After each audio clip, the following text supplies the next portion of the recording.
Bonjour à tous, on se retrouve aujourd'hui sur une vidéo Mieux se connaître pour aborder un sujet qui me fait mal depuis un certain temps. Et, euh, et là, je me suis dit, allez hop, je me lance. La question donc qui a été posée dans le titre, c'est êtes-vous capable de vous concentrer? Alors, la concentration, c'est un problème qu'on rencontre beaucoup en ce moment avec nos enfants, apparemment puisqu'on a inventé plein de mots pour diagnostiquer des soucis chez les enfants.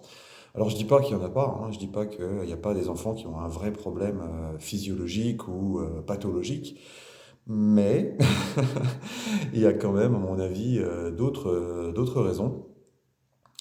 Et notamment, voilà, moi je suis moi-même en train d'essayer d'exister, de vivoter sur les réseaux sociaux, mais les réseaux sociaux sont un vrai problème pour notre concentration. Et je pense là qu'on peut tous s'inclure dedans, hein. Dès qu'une vidéo dure plus de 2 3 minutes, on sèche. On se dit, oh, ça va être trop long, je ne vais pas réussir à rester concentré. Même la consommation télé, hein, on voit bien que on consomme plus d'épisodes de séries que de films, et que dès qu'un film dure longtemps, alors, ouais. Donc, je pense qu'il y a il y a un réel problème de concentration actuellement. On a de plus en plus de mal à rester concentré. Et en fait, un des problèmes pour rester concentré, c'est déjà de savoir qu'est-ce que ça veut dire. Qu'est-ce que ça veut dire rester concentré? Alors peut-être que vous le savez, alors je vais me permettre de vous donner une définition quand même, hein.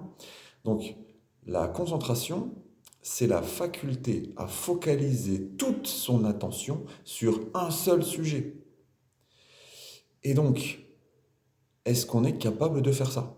Est-ce que vous êtes capable de focaliser toute votre attention sur un seul sujet pendant un temps donné?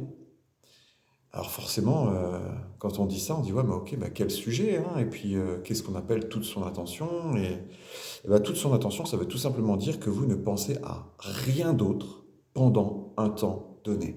Et ça, c'est devenu incroyablement difficile. On est dans une société qui nous sollicite en permanence. J'espère bien un jour que mes vidéos seront coupées par des pubs, par exemple.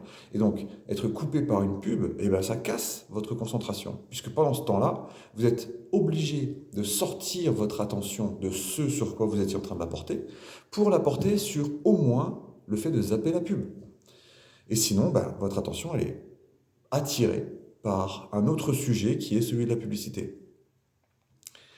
Donc comment est-ce qu'on fait si on se dit, bah ouais, en fait, c'est vrai, j'arrive pas à rester concentré plus de 30, 40 secondes. Parce que c'est de cet ordre-là maintenant, hein. C'est vraiment de cet ordre-là. Euh, Quand on était à l'école, enfin quand moi j'étais à l'école, ouais, je sais, ça date, on disait que les cours duraient 55 minutes et qu'il y avait 5 minutes pour passer d'une salle à l'autre, parce qu'en fait c'était la durée maximale de concentration.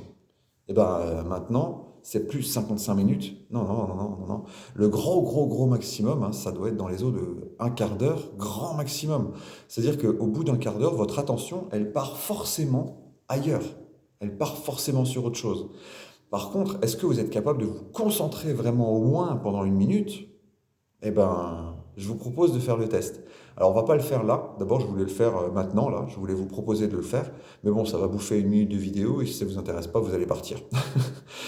Donc, en fait, ce que je vous propose, c'est de trouver une trotteuse. Alors, il y a des applications trotteuses. Sinon, vous avez peut-être encore des montres murales avec des trotteuses. Et vous regardez votre trotteuse pendant 1 minute. Et pendant 1 minute, vous ne faites que regarder l'aiguille qui bouge. L'aiguille bouge, elle se déplace du 1 vers le 2 en passant par les 4 petits traits, puis du 2 vers le 3 en passant vers les 4 petits traits, puis du 3 et ainsi de suite, et jusqu'à ce qu'elle revienne au point où vous l'avez chopée au départ. Vous n'êtes pas obligé d'attendre 1 minute pleine, hein. Vous pouvez la prendre à n'importe quel endroit, et vous attendez qu'elle revienne. Et pendant toute cette minute, vous ne pensez qu'à la trotteuse. Et là, vous allez pouvoir identifier tout ce qui vous passe par la tête, en fait. Et vous allez voir ces trucs-là, vous dites non, c'est pas le moment, je reste sur ma trotteuse. Et il y a des tas de trucs qui viennent dans la tête, qui vont venir dans la tête encore, encore et encore. Incroyable, franchement incroyable. Si vous arrivez à le faire une fois, faites-le 2 fois, 2 minutes.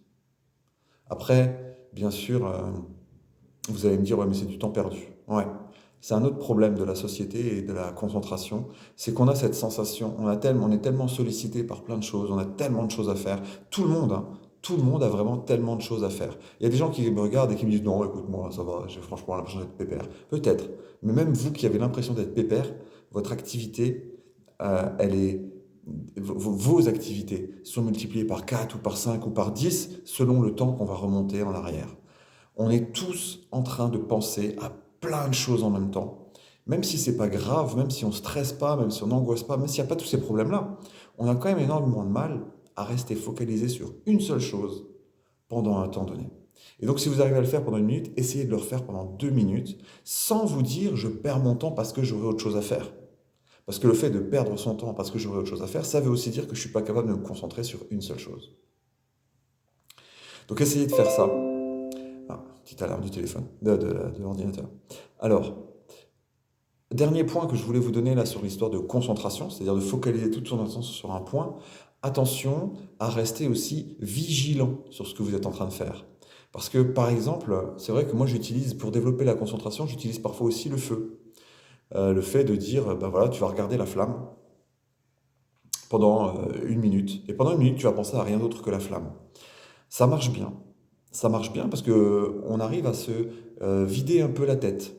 Mais du coup, on est aussi dans une vigilance, une attention qui devient flottante, une vigilance qui est plus basse. C'est-à-dire qu'en fait, on se laisse hypnotiser par la flamme, et même si on garde son attention sur la flamme et qu'on ne pense pas à autre chose, on n'est plus assez vigilant pour être concentré. Parce que l'attention, c'est porter toute son attention avec un brin de conscience quand même. C'est pas juste je regarde la flamme et puis je me laisse hypnotiser par la flamme. Ça, c'est pas tout à fait de la concentration. C'est une capacité de ne pas penser à autre chose, de ne pas se disperser, de se laisser recentrer sur une chose. C'est pas tout à fait la même chose. Recentrer et concentrer, c'est pas la même chose. Concentrer, il y a une notion de avec. Avec quoi? Avec conscience. Avec volonté de faire quand même quelque chose. Donc c'est pour ça que la trotteuse, c'est pas mal, parce que vous allez chercher à observer cette trotteuse, à voir, elle va du 2 au 3, puis du 3 au 4, puis du 4 au 5, et quand est-ce qu'elle reviendra là où moi je l'attends. Voilà, on est concentré sur un sujet, le déplacement de la trotteuse. Si on regarde une flamme, on se laisse hypnotiser en quelque sorte par ce pouvoir qu'a le feu sur nous. Voilà, donc je vous invite à faire cet essai et puis à me dire éventuellement ce que vous en avez pensé, ce que ça donne. Et après, voir si vous arrivez à regarder une vidéo de plus de 30 secondes et si vous arrivez à lire un texte de plus de 10 lignes sans vous dire «Oh, pff.» Allez, je vous souhaite bien du courage et une belle journée. À bientôt.